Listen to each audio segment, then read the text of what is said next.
we're back. Michael Riedel, Ralph Romeo, with you, throwing around the topics of the day. Michael, how are you? I'm all right. I was just telling you, Ralph. I was at the gym doing my little workout class, but this is a terrible thing now. I couldn't remember where I put my stuff, what locker I used. I couldn't remember the locker. Terrible. I had to get the guy to unlock every single fucking locker in the Equinox, and the very last one he unlocked was where my stuff was. I mean, The, I don't the know. last one, of course. The last one he comes to. I told him, I said, I did not do very well on my Alzheimer's test for my physical the other day. So he said, I can see that.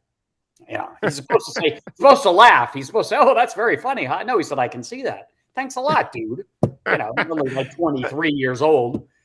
I was just going to say, he was probably a kid. He's probably getting a kick out of it. Oh, yeah, absolutely. And I bet he wants to dance in the chorus of a Broadway show. We'll see about that. Yeah, you're a mover and a shaker. He doesn't right. know who he's dealing with there. That's a wrong career move on his part. I swear to God, I actually can tell you, I think the time I began to get Alzheimer's, I was going to see the revival of August Wilson's play, A Raisin in the Sun. Mm. And I went to the theater and I went up to the box office and I said, hi, tickets tonight for Michael Riedel. And the box office guy smiled and said, hey, Michael, how are you? Oh, nice to see you. And he handed me the tickets and I went in and with my date and I sat down on the seat and the curtain went up and a whole bunch of white people came out and started singing. And I thought, wait a minute, this is not Lorraine Hansberry's A Raisin in the Sun. And I realized I'd gone to Gentleman's Guide to Murder. Instead of A Raisin in the Sun, I went to the wrong theater. Well, you see, now you went to the wrong theater. I've gone to the wrong movie, but I haven't gone to the wrong theater. I went to the wrong theater. Yeah. I've gone in there to try to see something. Then I say, what is this slasher movie I'm watching? And that's happened to me. But it wasn't exactly Sidney Poitier that came out. Is that what you're saying? Well, I was expecting Denzel Washington. Yeah. And instead I got Jefferson Mays. That's a vast difference. That's right. The great Denzel Washington. Boy, oh boy. Every part, he gets everything. That man gets everything. When they want a black actor, Denzel. Well, that's because Sidney Poitier's dead. Yeah, that's true. That's true. he's inherited the. I have a really cute, funny Sidney Poitier story that his wife Nancy told me. So Sidney didn't like getting old, and he was a lovely guy, but he was a little bit vain, and he did not like getting old. And as you know, Ralph, as we get older, our wives begin to think, when do we take away the car keys? And there was definitely time for his wife to take away the car keys. But he did not want to give up driving or his driver's license. And it was a real issue. And the wife, he said, I have to renew my license. I'm going down to the Department of Motor Vehicles to renew my license. And the family was beside themselves. And they said to the guy who kind of looked after him, they said, what do we do? And he said, look, there's no way he's going to be able to pass the driver's test. Okay. So just let him go through it. And he's not going to pass it. He can't see the eye chart, all the stuff he's got to do. They're just going to say sorry. And you won't have to deal with it. It'll be the state's issue. And that's the end of it. So they go to the Department of Motor Vehicles. He's online. He gets up to the window. Sidney Poitier. It's Sidney Poitier. All the girls go, oh, Mr. Poitier, you don't have to take the test. No, not you. No. They passed him, but I didn't even take the test. Came back. I believe that. Meanwhile, he was 95 or something, right? 97 or something. And he came in, he was so proud, and he did have to, and the wife was like, ah! Oh, man. Yeah, I remember those films. They were fantastic films, especially in 1968. I think he had 3 in 68. Yeah, the man who, Guess Who's Coming to Dinner. Right. That wasn't 68. He had In the Heat of the Night. Yeah. Lilies of the Field. All right. And what's one? The one when he's a teacher. He's a teacher. Yeah. What is that? Come on. To Sir with Love. To Sir with Love, right? Not to be confused with Goodbye, Mr. Chips, which is another sort of a teacher movie. But yeah, To Sir with Love. He was wonderful. He was wonderful. And who sang the title song from To Sir with Love? Lulu. Right. Written by my old friend Don Black, the lyricist Don Black. You know everything. I thought I was good, but I'm impressed with Lulu. That's pretty I good, came Ralph. out. That's that's a 65-year-old brain here. This is no fooling around. I try my best. Right. You can't remember where you parked your car, but man, I if don't, I don't, it's a I Lulu don't know. song, you've got Well, it. well, that's what Alzheimer's. You can remember what happened 20 years ago, but That's not right. 2 minutes ago. Oh man. Well, you want to hit the toughies, or you want to stay lighthearted and Well, fun. What are you in the mood for? I watched excerpts of the debate here in New York last night. Yeah. Mamdani, or Mommy, or whatever Cuomo calls him. He always gets his name wrong. Yeah. Mamdani and Cuomo and Curtis. And I gotta say, I mean, Curtis is an old friend of mine. He and I, been knocking around the radio world for years. Curtis is great. He looks great without his beret, with a suit and tie on. He makes a ton of sense. He's a practical, sensible Republican, which is exactly what the city needs. He's not ideological. He knows the city inside and out. It is true his references date to circa 1977. Hey, But, Michael, your microphone keeps hitting or touching. Oh, sorry. Go ahead. Yeah. Go ahead. I was just saying that, I thought Curtis did the best last night in the debate. He looks great without his beret, with a suit and tie on. And, his references are to New York circa about 1978, 79. That's true. He's stubbornly stuck back in those days. He still would book a table for you at Windows on the World, Curtis. But he has a practical sense of how to solve the city's problems. He's not ideological like Mamdani, who's, total left-wing socialist commie there. But Cuomo, I got to tell you, Cuomo looks like what he is, which is an old, past his sell-by-date thug. That's what that guy looks like. He really looks bad. He sounds bad. He certainly has lost his touch, if he ever really had it. And there's no way he's going to knock down Mamdani. No way. Mamdani. In baseball terms, it's called losing your fastball. You Right. once were a fastball pitcher, now you throw changeups.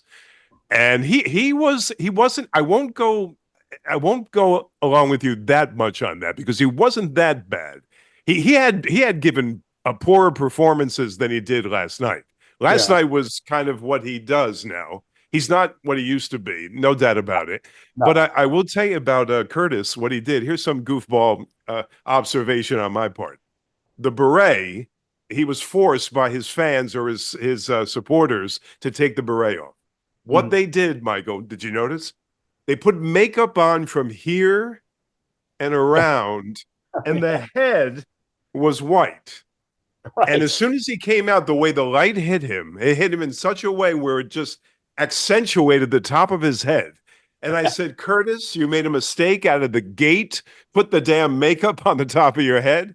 And these things matter, because people are so superficial. They look at these things, and these things actually matter. But they gave him short shrift in the first 15 minutes. They never even went to him in the first 15, 20 minutes. Did you notice that? I know. Because frankly, he has no chance. Although I think he would be a good mayor. But yeah, they gave him short shrift. But in some ways, though, I just thought he came across as a sensible person that you like. I mean, there's great affection for Curtis in the city. I took him to an anniversary of the Phantom of the Opera. He was running for mayor the last time he was running for mayor, and I invited him as my guest to come to the Phantom of the Opera. We walked from Barbetta, the restaurant, to the Majestic Theater. He was stopped 35 times by people. People just love him. Oh yeah, they love him. He's New York. He's New York. He is, absolutely. He's fantastic. I love the guy. He has no chance. No, but I love the guy. He has no chance in hell. No. And people now, he's a radio guy. And after this fiasco is over and Mamdani wins, which we know that's going to happen, because Cuomo has no chance either. I think if Curtis dropped out the way they want him to drop out, they want him to drop out. They keep pestering him to drop. If he dropped out, Michael, the guy would still win big. I think Mamdani would still slaughter Cuomo. I don't care. And it's not fair to ask him to drop out. But can he go? This is neither here nor there at the point right now, but can he go back to his old life after making so many enemies for not dropping out? Can he go right back to WABC radio and start his talk show again after these people say, you must drop out or we have this socialist as mayor? Yeah, of course he can. all will be forgiven in politics. Yeah, they're not going to hold against him that he didn't drop out. He's a proud man. He's got every right to. He was the Republican nominee. He's got every right to see the race through to the end. And I'm sure Katzimatidis, who owns WABC, will happily bring him back. And you know what? Mamdani will be a good foil for him. He can criticize him all he wants to, make fun of the policies. Mamdani actually will be good for Republicans. He'll be good for Trump. He'll be a good punching bag for Trump, because we'll watch the city unravel and Trump will say Exhibit A of what happens when you elect socialists. You get New York City. The moderators were in the bag for Mamdani or even Cuomo. They gave no time whatsoever to Curtis until they started asking these cockamamie questions. Would you go to every parade? Every parade, would you attend? Did you ever smoke pot? All these asinine questions. That was the second half of the debate, but the first half was more substantive. I thought the first half wasn't too bad, but the second half just went way out of bounds, I thought. They all go on about this pot thing just because, years ago, and we're talking ancient history now, when Clinton was the one who admitted he smoked pot. Right. That's 30 years ago. I know. Who cares? Nobody cares. Why are they wasting my time asking these stupid questions? I'm the only guy that never smoked pot. I'm the man. I'm the guy. They could ask me. I could say, honestly, no, I've never smoked pot. I'm trying to remember if I have. I really can't smoke. It makes me cough and hack, and it's not my thing. I've never taken a drug. I've never taken a drink, Michael. Ralph, get a life. You can look at that one way or the other. You can say, what a dud you are, or you could no, but I actually just I've never even tasted alcohol, never taken a beer, never taken a shot of whiskey, nothing. Well, you don't know what you're missing. I'll start tonight, maybe. What the hell? Well, I don't drink anymore. You don't drink anymore? Nope, I don't. Nope, no, I'm too old now. You reach a certain age. I had a lot of fun, believe me. Because remember, I came from the newspaper world, newspaper and theater, where everybody's an alcoholic. And it was great fun. I mean, I caught the tail end of the great tabloid days. I was at the Daily News in the early 90s. Oh, my God, every editor I had, as soon as you finish a story, let's get a drink. You can finish the story at 10:30 in the morning, let's get a drink. Yeah. People were drinking at lunch, drinking in the afternoon. People had in their desk drawers, people would finish a story, they'd open up the drawer, and they'd take out a whiskey and they'd take a toke. And then, they'd go back and they'd write another 500 words. It'd be perfectly fine. Yeah, I did everything sober. I don't know if that's good or bad, but I have no idea what it feels to be drunk. But I would get sick. I'm sure I'd get sick. Getting back to this debate for a split second. Yeah. So they want to cut them off so quickly. They start, it has to be 1 minute, even though what they're getting to is very important. They'll say, well, your time is up, on to the next. We have 20 more questions to get to in this segment. What do you think about that? Shouldn't it be more freewheeling and more time spent? Listen, last time I checked and read them, I don't think Lincoln and Douglas needed a moderator to have great debates. Right. They had great debates to put together the Constitution. They didn't need a moderator. George Washington just sat at the chair there. But no, I actually think you can do away with the moderators. Maybe you need a little cohesion if you have more than two candidates. I understand that. But when you got two candidates, I would say just have somebody introduce them both, and then the two go at it the way that, Len and I used to go at it, the way that you and I can go at it. Just let them have at it. And then you'll see what they're really like. Can they really stand on their feet? They won't have canned answers. They won't have prepared answers. I guarantee you, Ralph, they know all those questions that the moderators are going to have. Now, in the case of Donna Brazile and Hillary Clinton, she leaked them to the Hillary Clinton campaign. That's right. But of course, all their handlers know exactly the questions that the moderators are going to ask. They know it. So they've got their canned responses. And the other thing they do is, if they don't want to answer the question, they got a canned response for something else, and they just give the response that they want to give. And the time works in their favor because you can't really hold them to account because their time is up and you got to move on. No, you say, here is Ralph Romeo, here is Michael Riedel. Boom, Mr. Riedel, you begin. And I would say, Ralph, why would anyone vote for someone who doesn't have a beer? How can they trust a man who doesn't drink? It's true. It's true. Many drinkers would not vote for me. Yeah, I can't blame them. But well, just if all the pomp and circumstance was gone, and you could just say who is the best out of the bunch, and forget party affiliation, forget everything. Who would run this city the best, in your opinion? Well, I think the person who should have been elected, but he has zero charisma, is Joe Lhota. Remember Joe Lhota? He was deputy mayor under Giuliani. I know the personality of a pencil sharpener. I I know. remember him. Great guy, incredibly smart, would have been a terrific mayor. Very smart. Terrific mayor, but just no charisma. And unfortunately, the funny thing about politics, to be effective, you have to win. And he couldn't win. So there you go. And you do have to have some charisma to win in this game. I think he would have been a fine mayor. Bloomberg was a good mayor until he became an egomaniacal authoritarian and decided to abrogate the will of the people who voted for term limits. And he said, you know what? I want to serve a third term. So screw you voters. I'm going to serve a third term. And then the wheels came off the third term. And he kind of went, ruined his reputation. And then the biggest idiot on the planet, when he ran for president of the United States, how pathetic did he look at that first debate? Remember that? He was. Who tore him to shreds? A woman. You remember the Democrat? What the Democrat wasn't it? The Democrat. Amy Klobuchar. She's very well known. I can't think of her name. Amy Klobuchar. Was it Amy Klobuchar? No, I don't think so. If you say the name, I'd know, but I can't think. But nevertheless, he got torn to shreds. He with all his money and all his power, he looked about this big. Oh, Elizabeth Warren. That's right. Yeah, Elizabeth. Pocahontas. Yeah. Oh my God, she looks like. Remember, did you ever play Old Maid as a kid? She looks like when you got the Old Maid card. She looks like the Old Maid. I could never stand that. She is so tedious to listen to. Oh my gosh. And we're not misogynists here. If a woman's going to come across well, we'll be the first to say it. But this woman is just, oh my, she drives you crazy. Drives you crazy. But I think Curtis would be a great mayor. I think he'd learn on the job. I think he doesn't understand how all the ins and outs of the position. I'm not so sure he knows how to be mayor, but I think he has the best foundation. And Cuomo's just nursing home situation with Cuomo.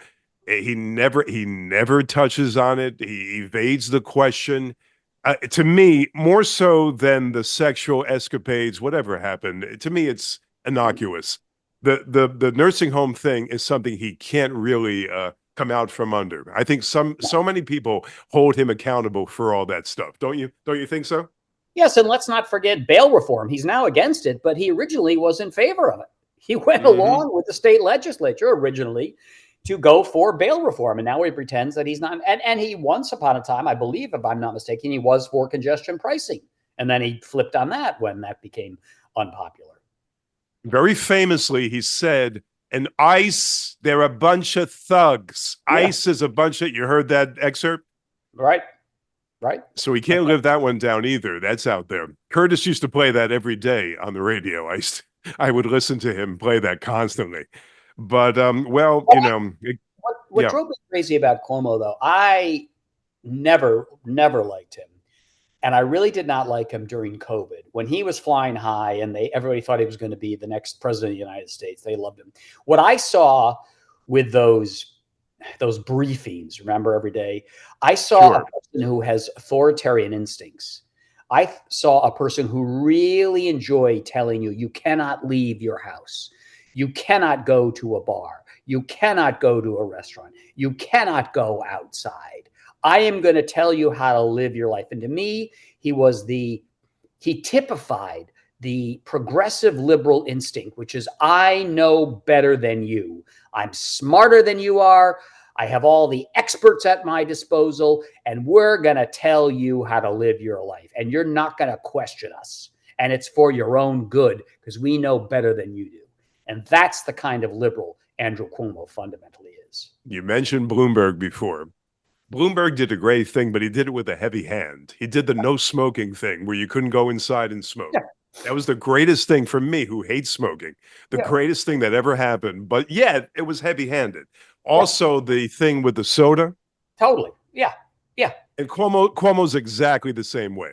Yeah. They're these people who think they're superior to the rest of us. They're smarter than we are, and they can tell us how to live. Listen, I think the CDC was like that. I think under Fauci it was like that. They were improvising along the way. They didn't know, but they come out and say, "Well, you can't take a breath. You can't if you're in the room with somebody, don't breathe." Outdoors. That's Outdoors, you had people running around with masks. I know, they still do. When I go up to Boston, my parents live up in Boston. Talk about progressive la la land. You see people in the cars by themselves still wearing a mask. Well, that's psychotic. It's true. You get to the point where it's, what are you doing? That's pretty ridiculous. I know. But were you attached to your mask throughout that whole thing? Well, I was one of those people who I kind of like put it under my nose if my nose was itchy. It sort of dangled from the right ear from time to time. I mean, anybody with half a brain knew that cheap mask that we were buying at Rite Aid, if we could find them, was not going to protect you from anything. My favorite though was when the people who got really freaked out about COVID, when they had to get their N74 mask, they all looked like Darth Vader walking around. They kept me away from my mother for about a month during COVID. She in a nursing home, unfortunately. They kept me away from her. When I went in there, I put one of those on. What do you call those again? You just said it. Those heavy duty masks? Yeah, the N something or other. Yeah, something like that. Yeah. I don't know how people stand it. It actually cuts off every passageway. You cannot breathe. I had to go in there and see my mother with that stupid thing after a month. And the stupid mask, they would put anything around their face, like a scarf, a thing. How, an airborne disease is able to get through these porous masks, like nothing. It's just ridiculous. But the thing that always got me, Michael, is if you have a mask and you're so protected, what do you care if I have a mask or not? Yeah. No, but what were those N95 masks? Everyone's like, bring me the prisoners. I want them alive. Yes. It sounded like James Earl Jones in Star Wars. Yes. And our good friend Fauci, he's Italian and everything. I want to be on his side. I like the Italian guys. But as far as Fauci goes, he would come out with that Brooklyn accent and the whole world followed him. He was a guru. Now they're poking holes in his reputation. But what do you think of Fauci during that period? I don't think he's a bad guy. I think he's fundamentally seems like a decent guy. But I think that he was painted out in the media to be the guru that we had to listen to, and I think it went to his head a little bit. I think if he looks back with some honesty, he would tell you that, look, we'd never gone through anything like that before. We were bound to overcompensate for some things, make some mistakes. We were learning along the way. But what just happened was, in the progressive mind, because they hate Republicans so much, that if anybody began to question, hey, is the mask really that effective? Is it really a good thing for kids in their formative teenage years to have them do remote learning for 2 years, to keep them from socializing for 2 years? And the problem was anybody who questioned that became a fascist, became a right-wing lunatic who had to be shut up. And, everyone jumps up and down, oh, Trump, he's muzzling the media. Well, I mean, I'm sorry, but it was the Biden administration that went to the high-techy people, the Mark Zuckerbergs of the world, and said, you got to take down anything that we deem misinformation on your platforms. Take it down. That was censorship. Well, how many boosters for you during that period? I think I got I got the one shot. Then you had to go back 4 weeks later or something. So I got the. They had a booster every month coming out. Oh yeah, no, I think total I've had 3 shots. That's it. I got the first 2 you had to get, and then I got one booster, and then I sort of have left it fall by the wayside. Any adverse effects? I think I remember on the boosters, I felt a bit fluey for the day or so, and that was it. That was it. But what is it now? It's a cold. We don't shut down the world when we get colds. Well, there was a guy at my radio station that died. That was shocking. 60 years old, right? Healthy guy. No sick. Not as far as I know. Maybe he had something he never told anybody about, but he was relatively healthy. He looked strong as an ox. He contracted. He was diagnosed on Monday. He died on Friday. And so people were dropping and people were scared. I got the virus and I had no taste, no smell. And I felt for the first time, I said, I have something unusual I've never had before. I felt a certain way, Michael, that I had never felt in my 60 some odd years. Just a real malaise, a real, low grade fever, but not the normal flu kind of a thing. This was something different. I got better. I never got a shot. And I was the best immunity that I could ever hope for, actually having the virus, because I Yeah. never got sick again. Yeah. No, no, no. Listen, I mean, that's kind of the way it works in life. Evolution shows us that there are diseases that have wiped out all sorts of beings over time, but the ones that survive are the ones who have the immunity, and that's how you evolve and how you begin to protect it. That's why I always say people who are so obsessed with the hand sanitizers, the Yeah. sanitizing every time, the sanitizing this, and they wipe down they go on the airplane and they wipe down the cockpit. You know, they wipe Yeah. down everything, and they want to wipe down everything in sight. The drinks tray comes along and they're wiping down the drinks tray. You know, Yeah. you have to be exposed to bacteria. That's how you build up resistance. Yeah, you got to get down there in the muck and the mire, and that's how you resist all this stuff. That's for They, sure. they always say the people who have the best resistance are elementary school teachers because they are exposed to That's true. every little kid's a petri dish for them. That's true. That's true. And yeah, you talk about those kids going to school. They were actually vaccinating little children, babies. Yeah, yeah, I don't know. They were really going crazy with it. But I don't know. It changed us drastically, though. The world has not been the same. The workforce has not come back yet, if you notice. Not fully, not 100% yet. Well, I think a lot of people were kind of milking that for all it was worth. I mean, I know some teachers, and I don't mean to cast aspersions on teachers the whole, but I certainly have no use for the teachers union. I think that's a force of evil in the world. But that teachers union, they were dragging their feet, kicking and screaming about going back to work. Remember, Ralph, and you know what? One of my friends who's a teacher said, you know, Michael, frankly, it was the easiest job in the world. We just don't have to sit around with those little brats all the time. And you just teach the class with them there. And once it's over with, you turn the computer off. You don't have to deal with all their problems, this, that, and the other thing. And they were like, why would we want to go back? Why would we ever? My honest friend wanted to teach. Like, I want to work from home for the rest of my life. I don't want to deal with their little issues. I don't want to deal with their family problems. I just want to teach the class and then turn them off. There was a time in the Stone Age when I was teaching physical education, and let me tell you, they all got sick around me. I never got sick. Yeah. They were coughing all over me. I never got sick. I was pretty strong. I built it up. I built up my resistance. Yeah. Well, there's a big meeting. Zelensky, I think it's done already. I think they've had it already, but a big meeting with Zelensky and the president. What do you think is going to be accomplished at this stage with something like that? Is something going to be said that hasn't been said before? Is something going to be done? He wants those, what do you call those again? Tomahawk missiles. Yeah. You know, I think that the problem with the Biden administration approach to this terrible war was that they gave Zelensky, they gave the Ukrainians just enough weapons to have this grinding stalemate.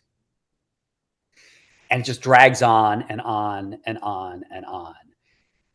Trump is flipping things around and saying to Putin, if the intelligence reports, if the New York Times and the Wall Street Journal correct, he's saying, look, this war's got to stop. It's got to stop.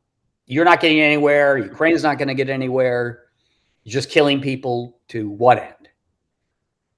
If you don't stop it, we are going to give them Tomahawk missiles, and it's going to ratchet up. And then you're going to have to decide, how far do you really want to go with this? Because we're prepared to back Ukraine to the point where they have missiles that can strike deep inside Russia. Do you want that? Right now, you've kept that war basically away from your people. It's what the Germans did. You know, for the longest time, World War II, it was being fought in the East. But boy, once they started fighting it on German soil, the morale collapses pretty quickly. True. Trump has got to say, he's got to say, we can arm them. We can arm them, and it's not going to be a stalemate anymore. And then it's going to be up to you. You're going to ratchet it up as far? You're going to take it even farther? See how that goes for you. Or let's cut a deal. Do you think what I think, that Trump has too much of a hard on for Putin? In other words, he takes him at his word. Now he's never told the truth ever. He'll say yes, I want peace, and bomb a kindergarten. Yeah, That's no, I Putin. know. I That's know. Putin's MO. Do you think that there's any truth to the fact that Trump really takes him at his word, and he's got something for him where admiration that he shouldn't have, this dictator, because that's what he is. Well, I do think that Trump does admire and respect strong people, strong But men. a tyrant is a little bit different. Well, I don't think Trump gets too fussy about those kind of things, to be honest with you. I think Trump kind of admires a person like Putin who has amassed this incredible amount of power in a very tricky part of the world. I think that's why he's also enamored with Z, the guy who runs China. Uh, Yeah. I'm not going to make the case for these guys, but you do have to respect the fact that these people have consolidated power in very, very tricky societies and tricky parts of the world over time. Doesn't mean that they're good people and they're running things well, but you have to respect them, and also that you have to deal with the world leaders as they are. Okay, we can't wish Putin weren't there.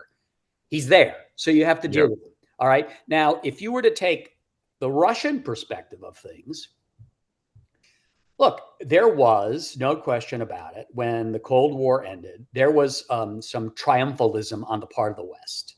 Like, we've destroyed the Soviet Union. It's fallen. It's nothing. Yeah. We won. Ha ha. And now we're going to make all of the neighboring countries of Russia, we're going to make them all part of NATO. And for someone like Putin, that was basically rubbing the salt in the wound and saying, you guys are a bunch of losers. And we're going to surround you by what was once, remember, NATO, to the Russian perspective, was a hostile alliance. It was a hostile group of nations.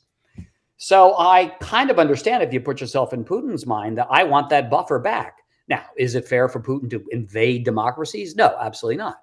But I do think that the West would benefit from going to Putin, and maybe Trump can do it, and saying, look, nobody wants to invade Russia, okay? But these countries are now democracies. We don't want a Cold War again. We certainly don't want World War III. We are not a threat to you. We would rather work with you. Now, will that mean that some territory is going to have to be given up if there's a deal to be made on the table? Probably.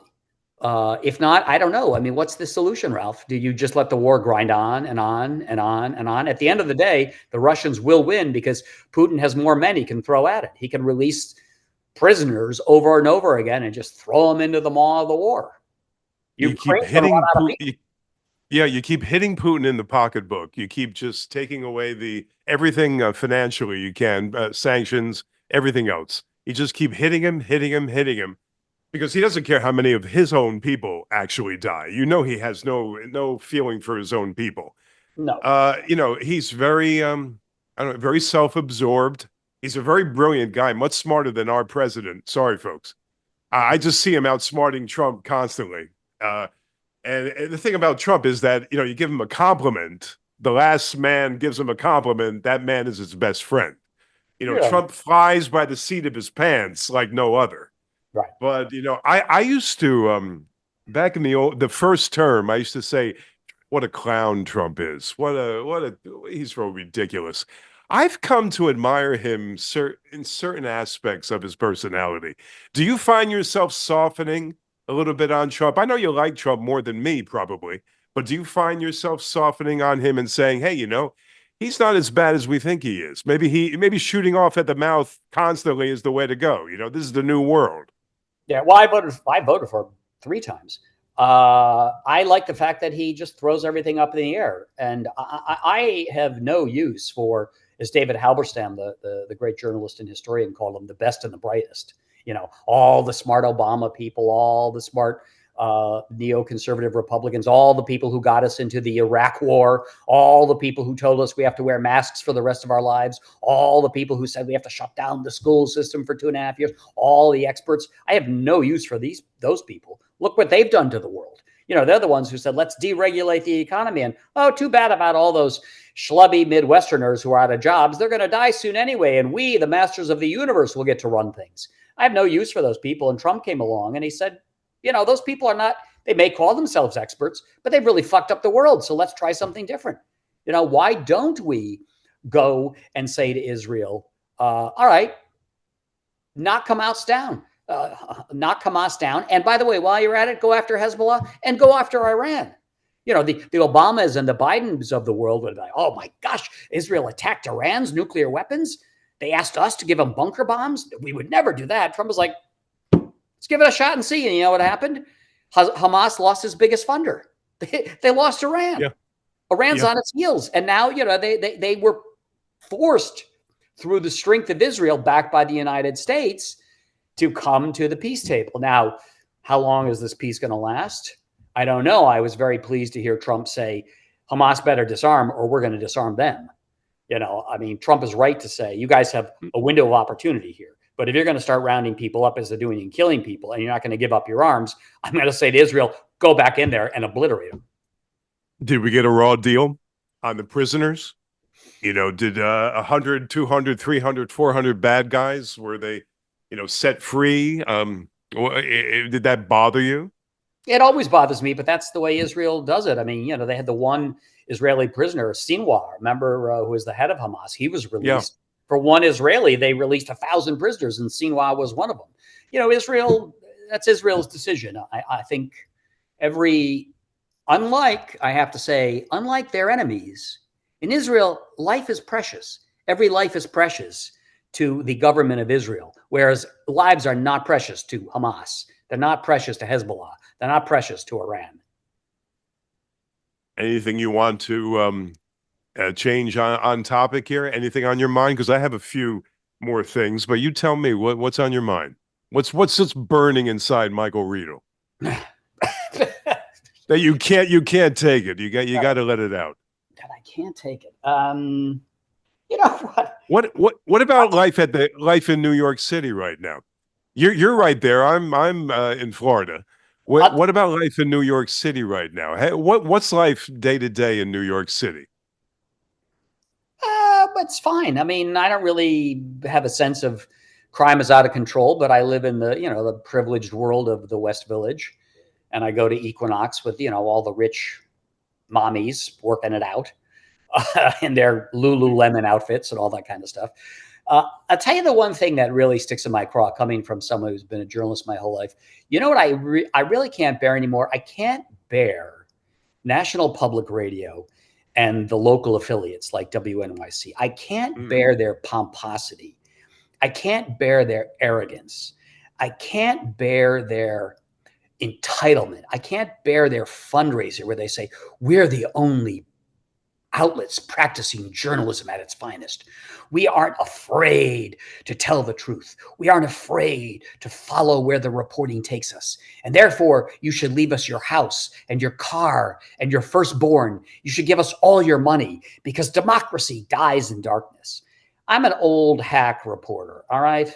I don't believe that journalism is that I'm a journalist and I'm doing things for the betterment of mankind, speaking truth to power, all that cliche crap you learn at the Columbia Journalism School. Get out there, find a good story, ruffle some feathers, let the chips fall where they may. I don't believe I'm doing God's work by being a journalist. And I don't believe you need to write me a check and support me, because without me, there would be no democracy. When we all know WNYC and National Public Radio is a complete propagandistic arm of the Democratic Party and the progressives. They hate Trump and they hate Republicans, and yet they want to tell us that they're the only journalism out there that practices journalism the old-fashioned way. We're fair, we're balanced, we go where the facts take us. Yeah, well, the facts always seem to take them to Republicans are Nazis. Yeah, pretty much. Did you enjoy any of that programming? Is there any? I'm thinking of the ones I used to listen to. I don't listen anymore for some reason, but there's some good stuff on there. There's some good stuff on there. Once in a while, I find myself saying, like Terry Gross. As far to the left. I guess it's not her. You know what it is, Michael? It's not her, but she had good guests from time to time. Yeah, but she sucked up to most of them, and she's got that snivelly little voice there. No, no. My favorite Terry Gross interview, though, Stephen Sondheim, who Sondheim, he rarely gave interviews, but he gave it to Terry Gross because she was, somebody told him, you got it to Terry Gross. Oh, she's the most important interviewer on National Public Radio. You could tell if you listen to the interview, you can find it online. You can tell that he cannot stand her because Steve hated people who were worshipful. He hated people, and she was so, oh, I'm in the presence of genius. And I could just tell listening to this, Steve was like, oh my God, why did I get roped into this fawning interview? And then he started to correct her grammar. And it's absolutely hilarious. When Steve, I know this firsthand. When Steve started to correct your grammar, it meant that he was tired of you. He'd had it with you. He found you tedious. He and Edward Albee, the great playwright, the two of them, when they started correcting your grammar, you knew, time to end the lunch, time to get out of here because they're done with me. They should know grammar, that's for sure. That's right. It was great. I loved it when he was correcting her grammar. It was hilarious. Just hilarious. Yeah, I haven't heard her in a while, but she came to mind when I thought of. And also, I used to watch you on Channel 13 back in New York with Theater Talk. And that was, that's how I got to know Michael Riedel, by the way. I didn't know him personally, but I never missed a program. I don't want to, tell you something I didn't do because I used to, as an actor, I used to make it my business to watch the Inside Dope on Theater Talk. Oh, yeah. And you never disappointed me. Maybe the woman disappointed me, but you didn't disappoint me. I forget her name. Yeah, so do I. So do I. You didn't seem too happy. You didn't seem too happy with her, by the way. Well, partnerships begin in clover and end in the garbage. But that's true. It's true. The thing about Theater Talk was it was a PBS show, but I never wanted it to be pretentious or highfalutin or NPR-ish. I mean, we did try to have a lot of fun. We made fun of ourselves, we made fun of everybody. And we did try to have serious conversations with serious artists, but without being very fawning like Terry Gross. Yeah, I hated that, and I always hated when I had an actor on. If an actor ever use the word journey, I just wanted, I'm on my journey. On the journey, I know, I hate it. That's why I hated interviewing young actors because they have nothing to say and all they do is talk about journey. The best actors to interview are old English actors because they don't give a shit anymore, and they'll tell you what they really think and they'll tell you what they really thought about people they worked with in the past. They were all. Who's one of those Brits you had on that unforgettable? Oh, Richard Griffiths when he was in The History Boys, he was great. Helen Mirren, salty, funny. Ian McKellen, terrific. Alan Bates, great fun. Loved him. Frank Langella was always fun to have on. Oh, fantastic. Full of anecdotes. Harvey Firestein always just told it like it was. Always had a funny line about somebody. Hugh Jackman was great. Hugh Jackman was incredibly fun and charming, making fun of himself. So yeah, they were.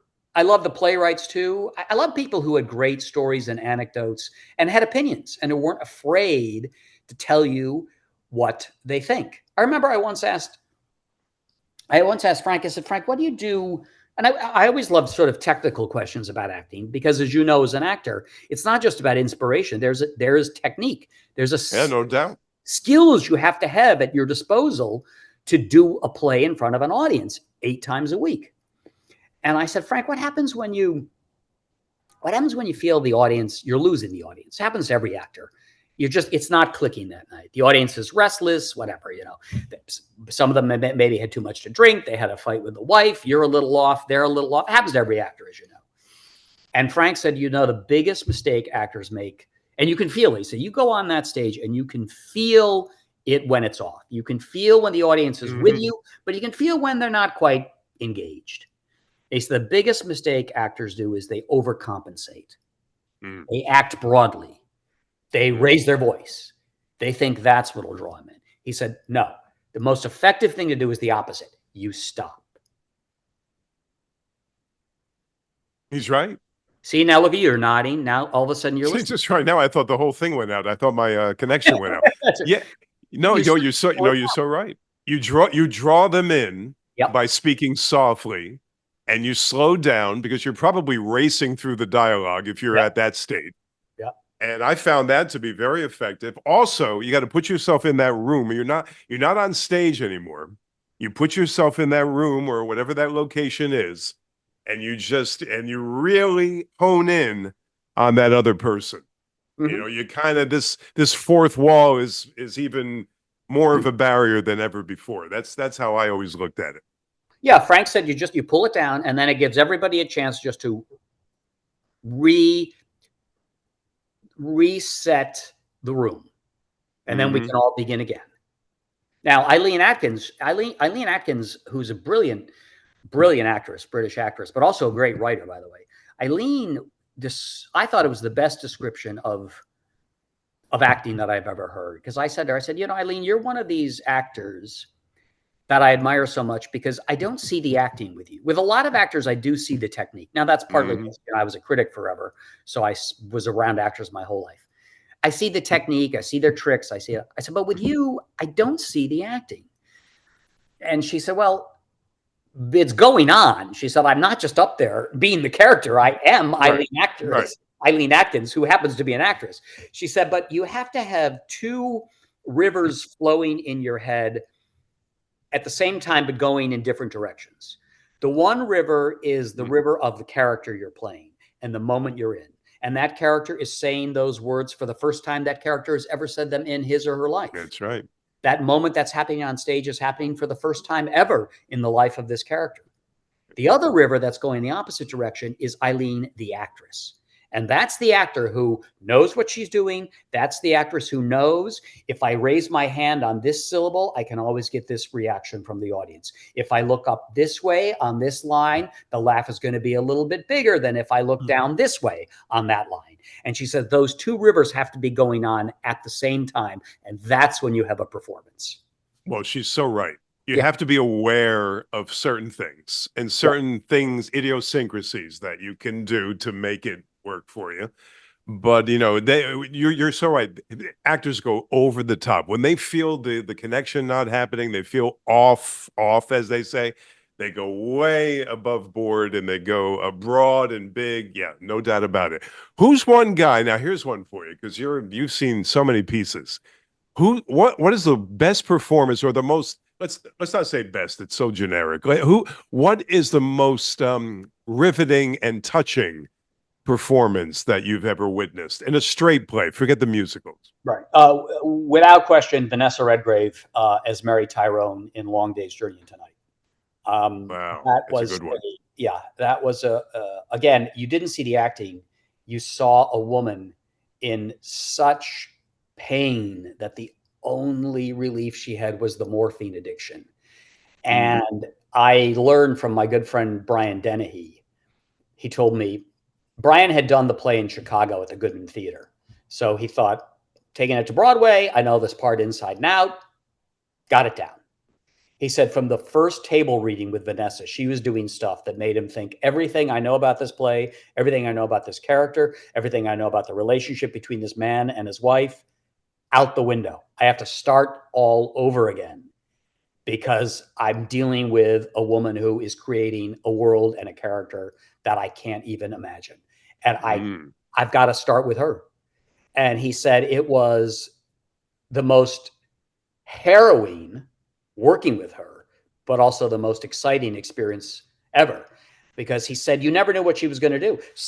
She changed the blocking. Sometimes she would come in from the root cellar, sometimes from the porch, sometimes from the attic. And he said, for a traditional actor, and he considers himself a traditional actor, he's great. He was a great actor. Brian was a great actor, but the blocking's the blocking, and you do the blocking night after night. That's what you do. He said, but it worked in this particular instance because if you know the play, Long Day's Journey into Night, father and the two sons are constantly on edge because they don't know what version of Mary Tyrone they're going to get this night. You don't know how much morphine has she had. Has she had the morphine? Has she not had the morphine? Who is she going to be tonight? That's what infects the whole rhythm of that house. And that's what Vanessa brought. And he and Philip Seymour Hoffman, they loved it. I mean, he said every night you just did not know what Vanessa was going to do. Now, Robert Sean Leonard, who was also in the play, he hated it. He couldn't stand it. because He needs structure. he wanted the structure, and it drove him crazy. But you know, Brian said for him it was the greatest acting experience of his life. I saw Brian's Death of a Salesman. Fantastic. Tremendous, tremendous. I saw Philip Seymour Hoffman's Death of a Salesman. It was okay. It was okay. It was okay. Yeah. I thought he was miscast in a weird way. You would think he would be great in that, but not really. For some reason, not great. Yeah, I agree with you. He was definitely miscast, I thought. And I played Biff, in a lesser production, not on Broadway, but I always wanted a father in that play, like Brian Dennehy. I had a different kind of a guy that I couldn't identify with quite the same way. I don't know. It's something about the guy has to be a big lumbering guy. I had a little skinny guy like Dustin Hoffman. So there's so many references in the play for him being, this big guy, and then you need Lee J. Cobb to play that part. No, you do, or Brian Dennehy, and right. it's that relationship, as you know, with Biff and his father is complicated because Biff looks up to his father, and it's so important for Willie to have his son see him as this successful guy when they all know that he's really not, but they're all lying to themselves. And it's the illusions that are destroying them all. And the only person who has the real perspective on things is the person who's the biggest liar of them all, and that's the mother. That's his wife. Yeah. She knows who he really is. Linda, she knows who he really is, but she keeps him propped up with his illusions that in the end will destroy him. We may have to steer this podcast to the arts more often, because this is I love this stuff. You don't have to work so hard, because the other thing is so, opinionated. You gotta make enemies with the other thing. I don't want to make enemies. You need a break. That's why I don't like political plays, really. I hate plays that are about politics. If I have to sit through another play that is telling me that we're going down the road of authoritarianism, I'm going to throw up. It was the great Edward Albee who said political plays are boring because you know the point of view. It's so true. It's so true. What is the best play, or the best structured play? Just by the playwrights, from the your perspective, but the playwright. What was the best the written play ever? I think Edward Albee's Who's Afraid of Virginia Woolf. Yeah. I think in terms of the structure of that play, the way that play moves, the language in that play, the characters in that play, what they go through in one night. That play, remember, set, Ralph, in one night. But man, he packs a lot into that one night. And you ever see the play that championship season? Yeah. And in different revival. Good play, though. You like the play? Yeah, good play. One of my most memorable was that I did. I enjoyed that so much. And I've seen it done several times. I saw the movie not so great. Yeah. But I've seen it done several times. And one production is fantastic, and the other one falls on its face, and I never really understood why. And the reason why I bring it up, because it's one of my favorites. Did you see the recent one that they had maybe 6-7 years ago? I did. It wasn't that great. I think with that play, it really is a question of it's an ensemble piece, of course. It's a question of the actors. And that's such a realistic play. If you look at the original cast, and for the life of me, I can't remember who was in it, but those guys in that, I think it started at the Public Theater, if I'm not mistaken. Stacy Keach.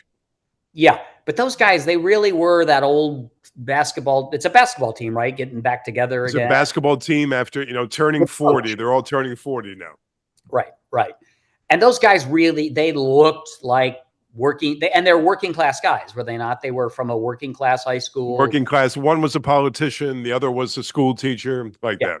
Yeah, absolutely. And they looked at, I thought the actors that they hired for the revival of that championship season didn't really feel that they were of the world that the play is creating. There was an artificiality to that production that I think put me off. But honestly, I don't remember that much about it. I just remember thinking I liked reading this play years ago, but I don't know if it holds up. And then I thought maybe it's just the cast is not quite right. Because man, you've got to have a great cast. You don't have actors like that original cast though anymore. You don't have these real New York actors, New York character actors who could play those wonderful New York character-driven plays. It's hard to find good actors who can do Neil Simon these days. I hate to break it. Yeah, it's a whole different ball game these days. They Yeah, really don't have the chops. they don't. They don't, and they don't have that gritty New York Sam Levine quality about them. You know, You're so right. the last two, I the last of them is Nathan Lane. Yeah. Oh, he's always solid. He's always great. Yeah, You know, absolutely. I've never seen him be bad. No, no. I used to see great plays in small little venues that were so fantastic. And now, if you go to these avant-garde theaters, you see this. Cindy and I went to see something. It was okay. It was okay. It was so declarative, so presentational. Like they were talking out like this all the time. Little theater, 99 seater. Right. And they're talking like they could have been so intimate, but they Yeah. didn't realize the actors or the director never geared them in that direction.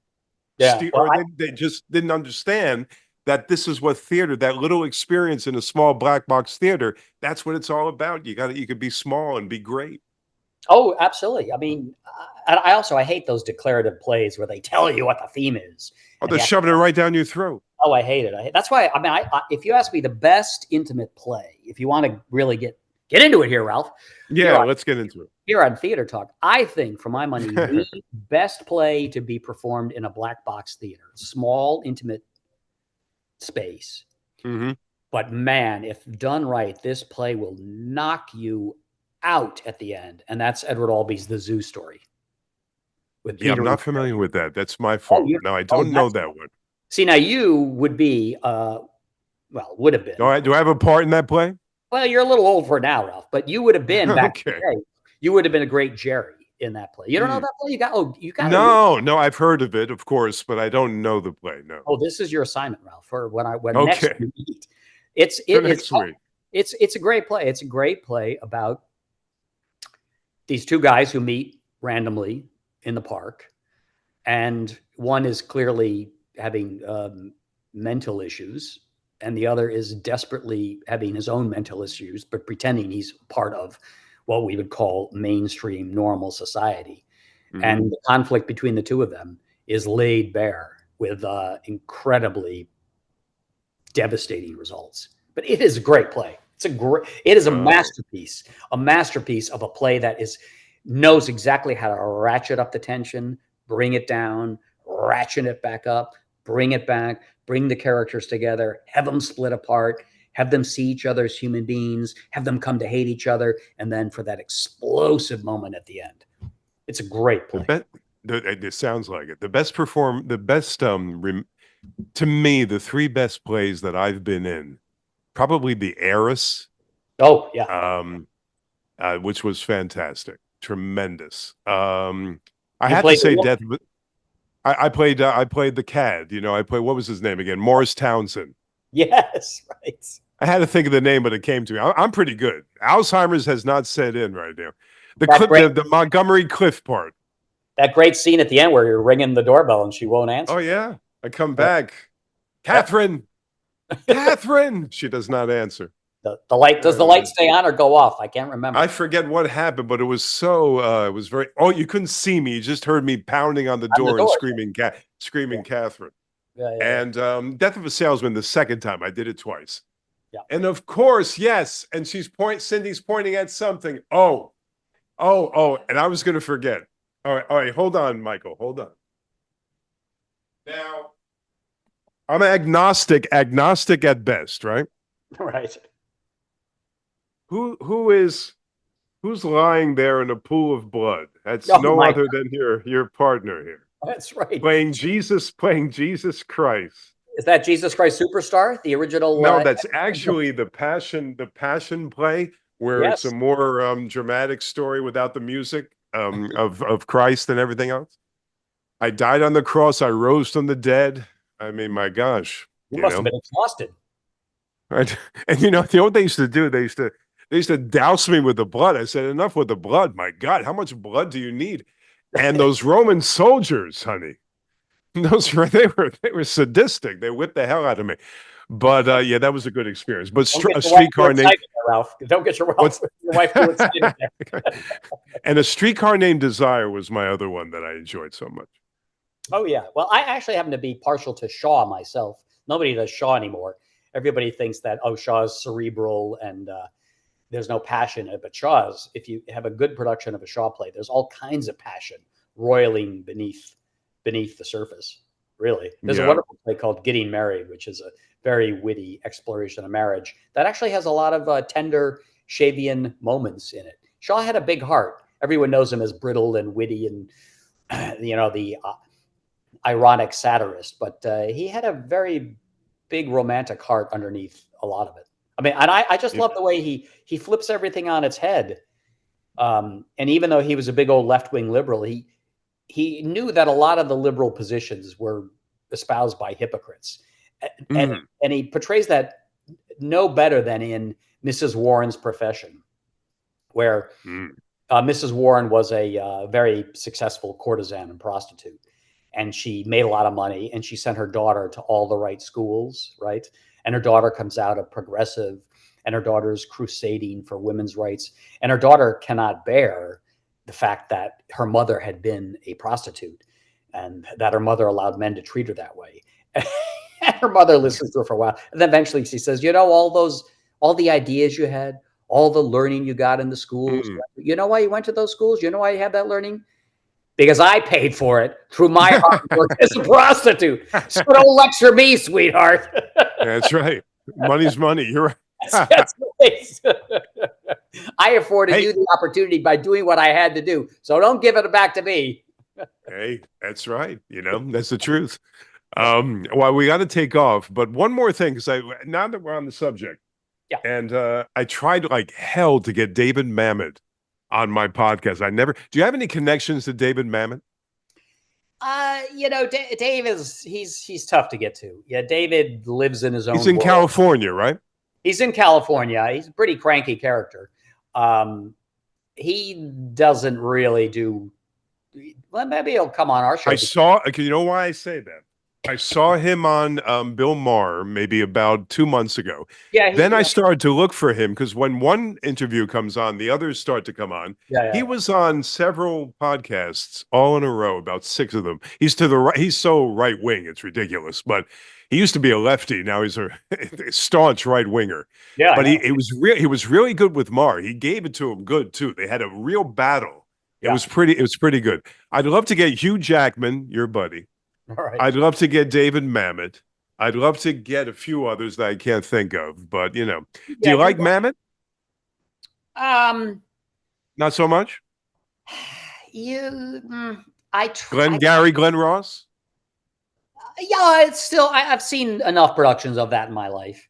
The little trick at the end I find slightly cheap. I think the characterization is good, but the way they find the guy out in the end, there's a cheapness to it.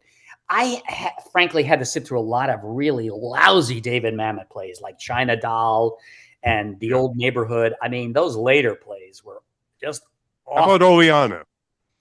A little too stacked against the girl for my taste. A little too one-sided. Not a very subtle play. The girl got him at the end, though. She did, but you hate the girl. So it's Speed the Plow, I think, is overrated. I actually preferred the David Mamet screenplays. I think The Verdict is one of the best screenplays ever. That's just fantastic. That's a brilliant, brilliant movie. Spanish Prisoner. Yeah, very good. House of Cards, terrific. So I prefer him as a screenwriter than as a playwright. And I tried to read his most recent book about Hollywood. Ralph, I hate to break it to you, it's unreadable. The book is unreadable. It makes I thought, this is going to be a great David Mamet takedown of Hollywood, full of insider information and gossip. There are sentences that make no sense. They make no sense. No, I believe you. And that shotgun style of his, this weird kind of fragmented kind of thing that he does, that he writes. If you get one, he's very much a stickler on how you do the dialogue, because if you get something wrong, he'll do it over and over. He wants it done just like it's written on the page.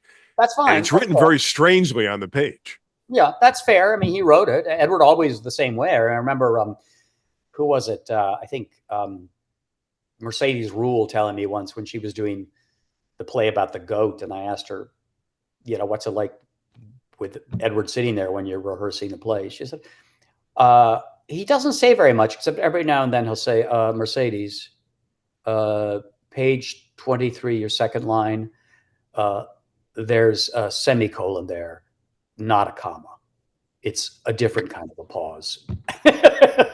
So, you know something? He's so right, and that's so true. I mean, he knows the it rhythm. is. He knows It the rhythm. is. You It know? is. It is. You know that the thing about Mammon is because I did Oleana, and he came backstage. I did it in Maine. My wife's from Maine. We Mm. didn't know each other then, but I did it in Maine. And he came backstage and gave me a little. You know, he was very nice to me. But then, you know, the play itself was Bill May. I think it was Bill Macy and Rebecca Pigeon. I think Yeah. it might have been originally. I think those two character play. It's a great play. Nevertheless, I'm going on like about things that nobody knows what these things are. You Why did know, he, people are watching this and saying, "What is it? What are they talking about who at this cares? point?" Why did he go to Yeah. see you in Maine? In Well, only he was in. Well, he was in. I don't know, but he actually saw the production that I was in. This is many. I don't know, 20 years ago, and just actually came back and said hello to me, and I was. It was very nice of him to do because wow. he had his theater company in Maine Oh, originally. right. He was with Bill, and Bill Macy's a big, you know, a person that's very much a disciple Yeah. of David Mamet, and they're both from this main. I forget the name of the theater. Oh, yes, the hand is raised. Yes, what is the main theater company that they're from? Repertory. What is it? Oh, go ahead. We Ralph was that talking to us. championship that championship season was the Phil Romano. Right. Phil Romano, which By the way, what did Mamet say to you about your performance when he saw you backstage? nothing much, but just nice job. That was it? That's it. But just the fact that he stopped and it was there for somebody else, not really for me. Like some other kind of thing. I mean, this is maybe 19. I'm trying to think. 2000, maybe Oh, interesting. You know, Steve something Sondheim, like that. whenever Steve went backstage and he had to see a friend who was in the production of something that he didn't like, or if he didn't like the performance, or if he didn't, I once asked him, I said, what do you say to people when you really You don't don't like say anything. You don't say anything. Well, no, he said, what I do is I just go, you, and I just give him a big hug. He said, I can't lie. I can't lie. I said, I won't lie, but I won't say what I really think. I just give. Well, I can always tell when it's phony. I can always tell when it's phony because Yeah, like, you can just tell. Well, but also, you know, when you're in a production that sucks, don't you? Well, sometimes you think you're great and people say, you know, don't say anything. And then another night when you think you're off, they'll come back with praising you and they'll say you're wonderful. Right. And then you never say, as an actor, you never say, well, you know, you should have been there last night because last night I was top notch. Tonight, not so much. Right. You just let it, you say those two words, Michael. Thank you. You just say That's that. it. Exactly. Yeah, that's it. That's it. Well, thank you, Ralph. This has been great. So have you. Yeah. You. I like you, the Ralph, I like this. You. I like the theater. I like the theater talk. Maybe we got to, you know, think about this. You know, starting from the top with the theater. What do you think? Well, we can do theater. We can talk about the great thing about a podcast is we can talk about whatever we want to. You know, look, the politics out there. We have plenty of opportunities to talk about politics. Believe me. All right. Well, anyway, so thank you so much, and I'll see you next week, if not before. Break a leg, as they say in your profession. Yeah, I'm all done now. I don't act anymore. I'm a has-been. Well, we both are. I used to be a radio talent. Now I'm a has-been too. So there you go. Thanks, Michael. Take care. Take it easy. Bye-bye.